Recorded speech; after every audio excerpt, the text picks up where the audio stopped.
दोस्तों, एक बार फिर आप लोगों के लिए सौतेली माँ के बारे में ज़बरदस्त कहानी लेके आए हैं, तो वीडियो में प्लीज़ लास्ट तक बने रहिएगा। किसी राज्य में एक राजा और एक रानी राज करते थे। उनके पास एक बेटा और एक बेटी थी। लोग प्यार से लड़के को राजकुमार और लड़की को राजकुमारी कहा करते थे। एक दिन अचानक किसी कारणवश रानी की मृत्यु हो गई और राज्य के प्रजा बहुत दुखी हुए। अब राजकुमार और राजकुमारी अकेला पड़ गए। कुछ दिनों बीतने पर राजा ने दूसरी शादी करने का फैसला किया। राज्य की दरबारियों ने राजा को दूसरी शादी करने से मना किया, परंतु राजा ने दरबारियों को एक भी नहीं सुनी। फिर अगले दिन राजा ने दूसरी शादी कर ली। दूसरी शादी करते ही दोनों भाई बहन बिल्कुल अकेलापन महसूस करने लगा। राजा नई रानियों की प्यार में लीन हो गया।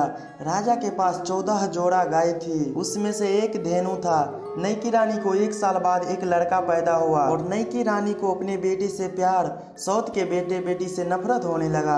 अपने बेटे को सदा प्यार करती रहती थी और सौत के बेटे को सदा फटकारती रहती थी। अपने बेटे को दूध मलाई खिलाती और सौत के बेटे को सदा फटकारती रहती थी। वह अपने बेटे को दूध मलाई खिलाती और उसको चुन्नी खुद्दी रोटी खिलाती। राजकुमार ने खुद्दी चुन्नी को लेकर धेनु गाय को खिला देता था। बदले में धेनु गाय भरपेट दूध पिलाती थी। कुछ दिन बाद रानी मन ही मन सोचने लगी, मैं अपने बेटे को दाल भात और दूध पिलाती हूँ, फिर भी मेरा बेटा स्वस्थ नहीं रहता है, और उसको खुद्दी चुन्नी खिलाती हूँ, फिर भी उसका स्वास्थ्य बहुत अच्छा रहता है। इसी प्रकार नफरत की दुनिया में कई साल बीत गया। एक दिन की बात है, धेनु गाय ने राजकुमार से बोली, राजकुमार, जब से तुम्हारी माँ मर गई, नई की रानी तो कभी भी आत्मा से खाना नहीं देती। यदि मैं आज तक इस खूंटे पर रहा हूँ तो सिर्फ तेरे खातिर। अब तुम्हारा दुख मुझसे देखा नहीं जाता। आओ मेरे पीठ पर सवार हो जाओ। मैं तुम्हें आकाश में ले जाकर एक गुप्त बात बताऊंगी जो हर हमेशा तेरा काम आएगा। और राजकुमार ने ऐसा ही किया। धेनु गाय आकाश में उड़ गई। ऊपर जाकर धेनु गाय बोली, राजकुमारी, तुम्हें जब भी किसी चीज की दिक्कत हो या कोई संकट आ जाए तो मेरा नाम ले लेना। मैं तुम्हारे खातिर, तेरी माँ की खातिर सदा तुम्हारे साथ रहूंगी। जब भी संकट आए याद कर लेना, जय माँ, जय बूढ़ी गाय। इतना कहते ही तुम्हारा काम बन जाएगा। इतना कहकर धेनु गाय स्वर्ग लोक चली गई और राजकुमार पुनः पृथ्वी पर आ खड़ा हुआ। अब इस कहानी को थोड़ी देर के लिए यहीं छोड़ता हूँ। अब आगे की कहानी सुनिए। एक दिन राजकुमार नदी में स्नान करने गया। नदी के बीच धारा में एक बक्सा उपलाकर बहती जा रही थी। राजकुमार ने उसे पकड़कर किनारे पर लाया और बक्से को खोला। बक्से को ज्यों खोला, उसमें से एक लंबा तागड़ा राक्षस निकला और लड़ने के लिए ताल ठोकने लगा। राजकुमार ने उसे काफी समझाया पर एक न मानी। अंत में राजकुमार ने धेनु गाय को याद किया, जय बूढ़ी गाय। राजकुमार में अचूक शक्ति आ गई। राजकुमार ने राक्षस से हाथ मिलाया और नदी के घाट पर उठाकर धोबियों पाट पटकने लगा। 2, 4, 10 पटक कर जब खींच कर दिया तब राक्षस हाथ जोड़ने लगा। मुझे माफ कर दो राजकुमार, अब ऐसी गलती कभी नहीं करूँगा। राजकुमार ने छोड़ दिया। पुनः उसे बक्सा में बंद करके नदी की धारा में छोड़ दिया। दूसरे दिन राजकुमारी ने घाट पर स्नान करने के लिए पहुंची। उसी प्रकार के बक्सा को आते देखी और बक्से को पकड़ कर लाई। जब बक्से को खोली तो उसमें राक्षस निकला। जब राक्षस ने राजकुमारी को देखा तो प्रेम विभोर हो गया। अब राजकुमारी को डराने धमकाने लगा, तुम्हें मुझसे प्रेम करना होगा, अन्यथा मैं तुमको जान से मार डालूंगा।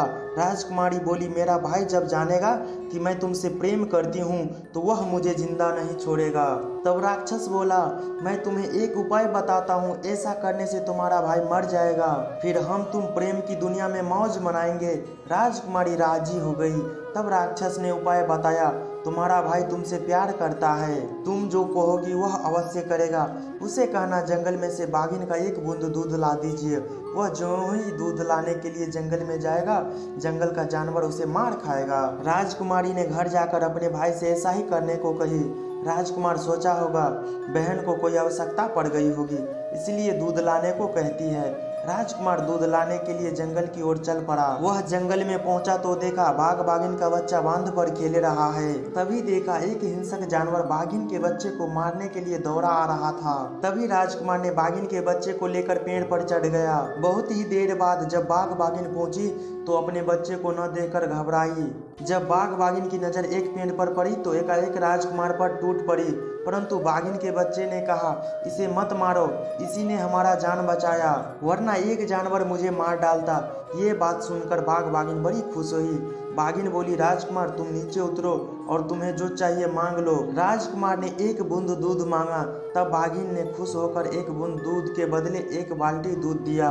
जब राजकुमार जाने लगा तब बाघ बोला, रुक जाओ राजकुमार, हम सब भी तुम्हारे साथ चलेंगे। ऐसा कहकर बाघ बाघिन तथा बच्चे सब राजकुमार के साथ चल दिया। जब राजकुमारी ने एक बूंद दूध के बदले एक बाल्टी दूध और साथ में बाघ बाघिन को देखी तो दांतों तले उंगली दबा गई। वह दौड़ी दौड़ी नदी किनारे पहुंची। जब राक्षस ने सारा कहानी सुना तो उसका अकल फीका पड़ गया।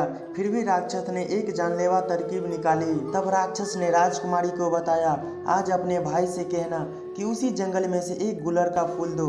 राजकुमारी घर गई और अपने भाई से बताई कि मुझे गुलर का फूल चाहिए। भाई ने जंगल जाने को तैयार हो गया। अब गुल्लर पेड़ की कहानी सुनिए। इस गुल्लर पर 7 जोड़ा चुड़ैल रहती थी। जो कोई गुल्लर को छूता उसकी मौत निश्चित थी। राजकुमार पेड़ के निकट पहुंचा। जो ही पेड़ पर चढ़ने लगा कि चुड़ैल ने हर हर मचाना शुरू कर दिया। सबके सब राजकुमार को मारने के लिए हाथ पैर खींचने लगे। राजकुमार का अकल गुम हो रहा था। अंत में उसे बूढ़ी गाय का नाम याद आया। जय माँ बूढ़ी गाय, इतना कहते ही राजकुमार में अचूक बल उत्पन्न हुआ। तब राजकुमार ने सभी चुड़ैल को बाल पकड़ पकड़ कर पेड़ की डाल पर पटकने लगा।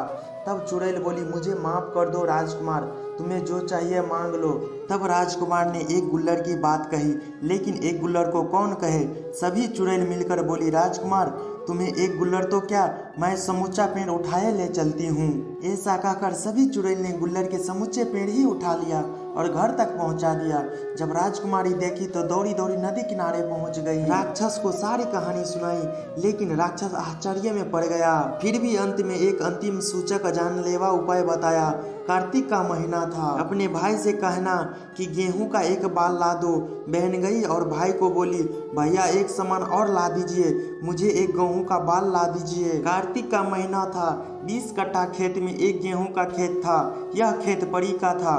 खेत से इस प्लॉट में एक कुआं था। कुएं में 7 परी रहती थी। यदि कोई भी व्यक्ति बाल को छूता तो सभी परी मिलकर उसे मार डालती। राजकुमार ज्यों ही खेत में पहुंचा त्यों ही 7 परी निकलकर कुएं पर खड़ी हो गई। फिर राजकुमार ने एक बाल को तोड़ा तो 7 परियों ने राजकुमार को तंग करने लगी। तब राजकुमार ने बूढ़ी गाय का नाम लिया और 7 परियों को उठाकर कुएं पर पटकने लगा।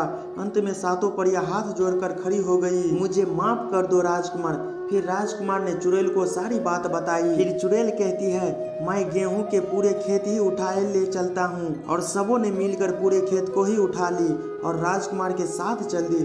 फिर राजकुमारी ने देखा और दरवाजे के पिछले गली से निकलकर नदी के किनारे दौड़े चली गई। लेकिन इस बार राजकुमार को शक हुआ कि आखिर कौन सी बात है कि हर मांग पर खतरा ही खतरा है। फिर राजकुमार ने ऐसा सोचकर बहन के पीछे पीछे गया। राजकुमार देखा उसकी बहन उसी राक्षस से बातचीत कर रही थी। तभी राजकुमार उसके निकट पहुंचा।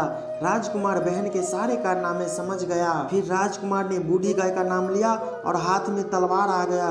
उसी तलवार से बहन और राक्षस दोनों को टुकड़े टुकड़े कर दिया और उसी बक्से में बंद करके धारा में छोड़ दिया। अब राजकुमार अपने राज्य को लौटा। देखा पिताजी तो अंधे हो गए हैं, माता को कुष्ठ हो गया है, भाई का स्वास्थ्य एकदम अंधमरा हो गया है। तब राजकुमार ने अपने हाथ से भात दाल बनाया और अपने माता पिता भाई को अपने हाथों से खिलाया। ज्यों ज्यों सब भात दाल सब उन्हें खाता गया त्यों त्यों सबका रोग ठीक होते चला गया और अंत में सबके सब निरोग हो गए। अब राजकुमार ने बूढ़ी गाय का नाम लिया तो 3 मंजिल बेमिसाल मकान बन गया। उसी मकान में प्रेम से सब कोई रहने लगे। बस इतनी सी थी ये कहानी। दोस्तों उम्मीद करता हूँ कि यह कहानी आपको अच्छी लगी होगी। प्लीज लाइक करके चैनल को सब्सक्राइब कर देना और बेल आइकन को जरूर से प्रेस कर लेना ताकि हर वीडियो का नोटिफिकेशन आप तक पहुंची रहे।